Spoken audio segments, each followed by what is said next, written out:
Hi, everyone. We're very excited to be presenting this webinar about getting involved outside of class, talking about extracurricular possibilities that are out there, why it's such an important thing to do, and some of our personal experiences. So just for some introductions from the two of us. Hi, my name is Dana. I'm a senior at Tufts University, and I am majoring in biology and minoring in Hebrew. Some international experiences that I've had are that I both studied abroad for a semester in Israel and I have done research in an Israeli hospital lab. And I'm very excited to get to do this webinar and to meet all the members of the GTL community.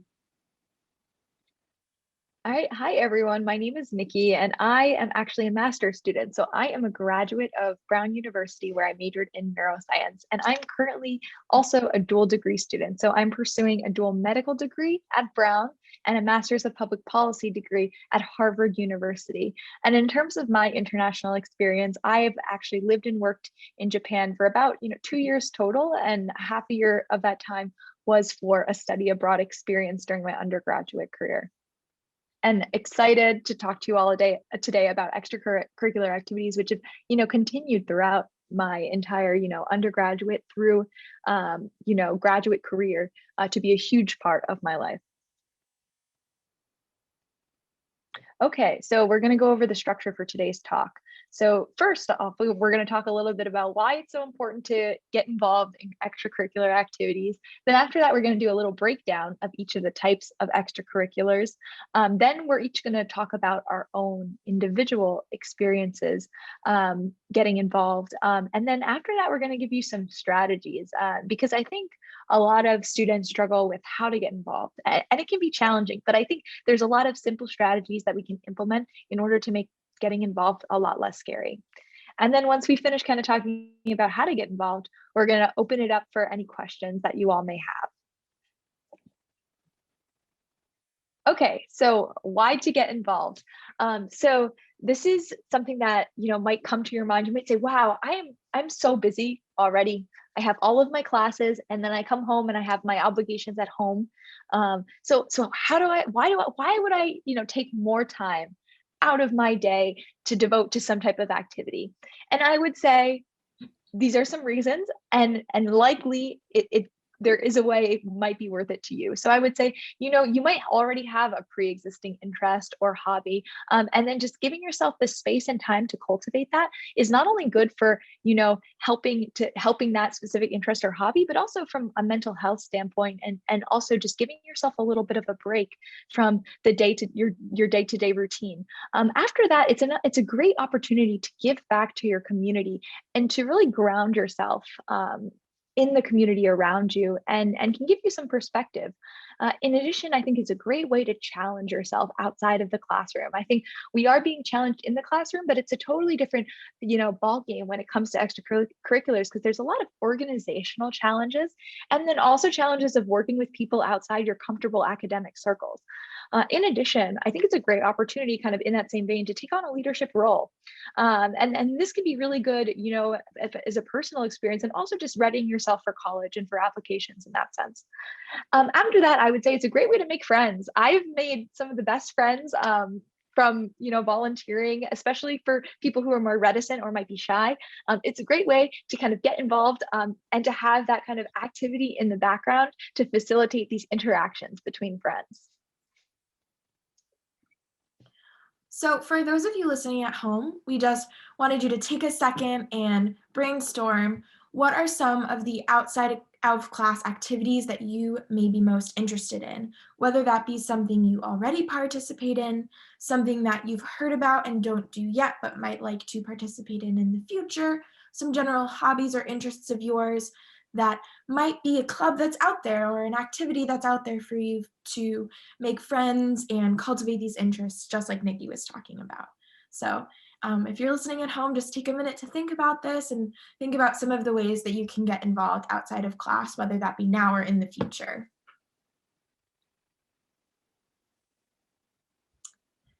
So we broke down extracurriculars into two categories, the first of which is interest-based.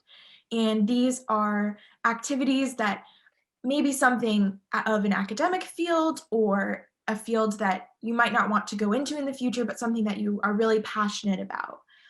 And so these are really, really great to meet people, to explore these interests, to get better in a practical realm, not just within the classroom. And so we have 6 categories within interest-based extracurriculars with some examples. So the first here is plays and musicals, if you are an actor or actress, choirs or a cappella groups, if you like to sing. There are dance troupes, improv groups, and so many more arts and performance opportunities. If you would like to go into the media or if that's an interest of yours, many universities have radio shows that you can be a host on. Many universities have a university newspaper. And also many universities have students who volunteer to be tour guides. And that's a big thing at my university at Tufts, where a lot of students will show prospective students around the campus and answer their questions about what life is like at this university. Also, if you're an athlete, there are some great opportunities to be involved and stay involved in sports throughout your college career, whether that be on a university sports team, on a club sports team, or intramural where you play and compete against members of your own community rather than from other schools. So for the next 3 categories that we have STEM fields and business and economics and humanities. And there are also so many more categories other than this, but these are 3 large ones that either Nikki or I have personal experience with or have friends who have personal experience with. So for the STEM fields, there are many opportunities that you can have to grow your STEM experience from the classroom to practical experience outside of the classroom as well. And for example, there's research in university laboratories, academic societies such as engineering societies, pre-med or pre-vet, and so many more. And these are just a few ways that you can get involved outside of class in the STEM field. For business and economics, there are accounting clubs and consulting clubs. For example, my university has a club that pairs with real startups run in outside of the university, and the club provides free consulting to these startups. And so it's a great way to not only meet startups in the world at large, but also to help them and for the students to get this important experience. And in the humanities, you could do research for professors, you could write for a university literary magazine, you could start a book club. There are so many different opportunities that you can take advantage of. Oh my gosh, Dana, thank you so much. These were so many great options. I hadn't even thought of a lot of these that you brought up. So thank you. That was awesome. And I'm now going to talk about slightly different. So I'm going to talk about service-based activities. And I say service broadly because it's not strictly, volunteering, but I'm going to say, activities that are to serve your community. So I would categorize these in sort of a dichotomy of established versus novel opportunities. So established being kind of established organizations that have been, around for quite some time that do volunteer activities versus those that you kind of create yourself. And then, so from there, a lot of people ask, okay, I want to get involved in service activities, but I don't see one I like, or I'm not sure how to get involved. And I would say it's probably easier than you think. So the first thing I would tell you is just kind of go for something that you care about. So search online. I think if COVID has taught us anything, it's that you don't need to be there in person to make a difference, right? There's a lot of things you can do from your own home, from your computer, in order to get involved and to make a difference. After that, get creative, get innovative, kind of think about ways to meet needs in your communities. And that kind of takes me to my next point of assessing the needs in your communities. So I think the best way to do this is to go to your local, community center, or maybe community advocates, or even local government, and then talk to them about what their needs are. And that may seem scary, but really, if you just look online and you email some of your local government or local community centers, more often than not, they're going to be very excited and willing to talk to you. After that, I would say definitely leverage universities as the resource, albeit like local or not local. So a lot of times, I cold email professors or organizations or student groups from universities, and say, hey, I'm really excited about, X and X, like what you're doing. Like, is there a way that I could get involved? And I'd say that's a really nice way to kind of get involved in your community. I would say, oh, an important thing to consider though about service-based extracurriculars is you want to make sure whatever you're doing, it's ethical, right? So you're involving your community. So you really want to find like a good mentor and consider the impact that your actions are having on the community. And, I think there is sort of a really strong fulfillment that comes from engaging with members in the community, members, and helping them. And I think it really is a powerful thing, and can broaden your circles and broaden your perspectives. And I think really kind of take you outside of current like academic circles or what's comfortable for you. So I would say service activities are a really great way to challenge yourself, and to make, new friends. Awesome. Thank you, Nikki. There are so many different ways that you just described that are really fulfilling experiences to help serve the community around you. So that's awesome. Um, so just to speak a little bit to my personal extracurricular experiences, I'll only mention the ones that I've done since being in college.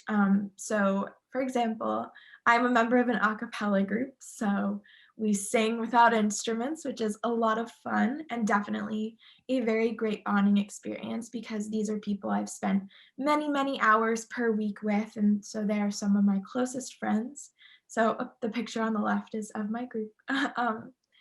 And in terms of STEM experiences, I've worked in 2 different labs throughout my time in college, one of which was in Tel Aviv, the picture in the middle. And so I spent some time working at a biomedical research lab at an Israeli hospital.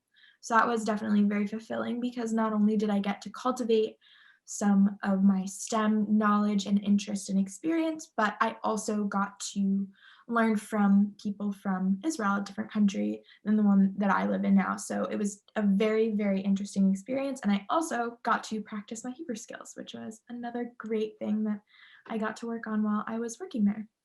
I also work in a lab that studies fish biomechanics and morphology, hence the fish swimming on the right.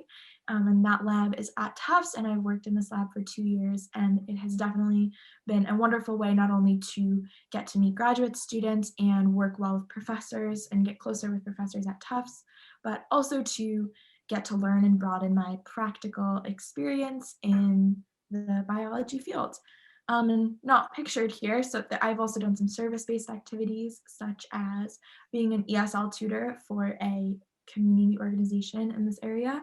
And that was definitely a very fulfilling experience. And I got to meet others and learn about their life experiences and get to speak with them. And that was definitely very wonderful and fulfilling. Oh my gosh, that is awesome. Thank you so much, Gia. Very cool. I love the fish lab. That's really cool. Fish biomechanics. Wow. That's awesome. Okay, so for me, my extracurriculars, I'm going to predominantly talk about my extracurriculars in medical school and in graduate school, though I did do some more kind of fun interest-based extracurriculars in undergrad and would encourage you all to do so. So for my first extracurricular I'll talk about is KSR, or the Kennedy School Review. And this is a graduate school organization. It's a student-run actually journal that covers public policy issues. So I work as a digital content editor. So I mostly work editing op-eds. And I do this because I truly love writing, and I enjoy editing pieces. So this for me was a bit of an interest-based group. And I find it, very fulfilling, both, academically. I find it very interesting to kind of field these different pieces and then also to read them, improve upon their writing, and then kind of see these, pieces blossom. My next activities are going to be more medical school related. So the first one I'll talk about is BRAC, or the Brown Human Rights Asylum Clinic, which I was one of the co-directors of operations for. So I was basically running this clinic. And what we did is we provided medical affidavits for undocumented immigrants in the United States to support their court cases. So these were undocumented people who were facing persecution in their home country. So facing some type of violence or, domestic, like be it like, physical violence, domestic violence, or persecution for their social identity. So we were helping to provide them with these affidavits for use in court. And I would say that is single-handedly like the accomplishment in life that I'm most proud of, because we made a real impact on their court cases and we're helping people to gain asylum status in the United States. And when you kind of talk to a lot of our clients who we were working with, they're just some of the greatest people I've ever known. So I think being able to help and to think, at face value, you're kind of like, what can I do? Like, what can I really do to help? And really, a lot of it is time and just kind of showing up. And it wasn't like we were, I was not a doctor at this point. Like I'm not a doctor at this point. So I was helping to scribe in this context and then helping to write up this affidavit. So I think a lot of times we get scared of extracurriculars because we think we're not qualified, but more often than not, there's some small way that you can help and you can actually make a huge difference. And that brings me to my next extracurricular activity, which is Bruno 2. And this was a novel opportunity that emerged in the context of COVID-19. When COVID first kind of sprung up, a lot of us were, medical students were grappling with, how we can contribute to the pandemic, the relief efforts. So I coordinated with the engineering department at Brown, and we developed a 3D printed and open source ventilator design. And so what we did is we kind of worked with an interdisciplinary team through, Brown, and we raised funding and we got this ventilator project off the ground. Eventually we merged with Stanford, and some of the ventilator designs are being used right now around the globe to fight COVID-19. So it just goes to show that, if you see an issue, don't be afraid to like step up, take action, and to reach out and leverage those resources around you. So I would say these are my tips for getting involved, and hopefully, having shared some of my experiences with you will inspire you to get involved in your own way. Thank you so much for sharing those, Nikki. Those all sound like incredibly meaningful experiences. And so thank you for sharing. Thank you for helping the community around you. And so we just wanted to close with, if anyone has any questions, please feel free to reach out to us. We are more than happy to speak with you about your extracurricular goals or any questions that you might have about how to get involved. Yes, definitely. Reach out to us on our linker channels. We want to hear what activities you're involved in, or if you guys are trying to get involved, please let us know.